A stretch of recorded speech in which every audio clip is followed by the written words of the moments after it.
Welcome to the Rim Break Rodeo. We hope this video helps. In this video, I will explain how to take a backup of Tally Prime to a pendrive. First, it's crucial to identify your Tally data location.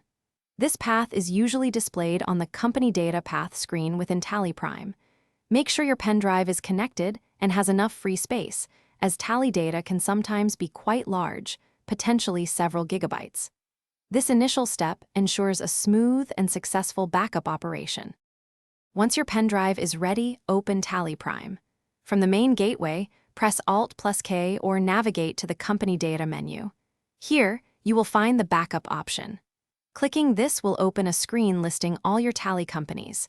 You can select one or multiple companies to include in your backup. This step is straightforward and sets the stage for data selection.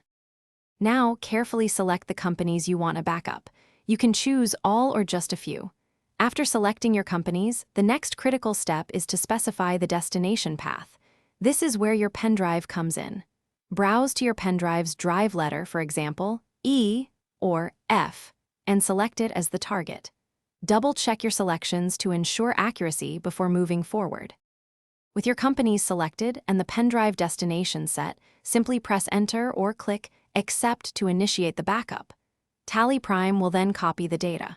This process might take a few minutes, depending on the size of your data. Once completed, it's a good practice to open your pendrive and confirm that the backup files, typically with a .900 extension, are present. This ensures your data is safely stored. Thanks for watching. Consider subscribing if we helped you.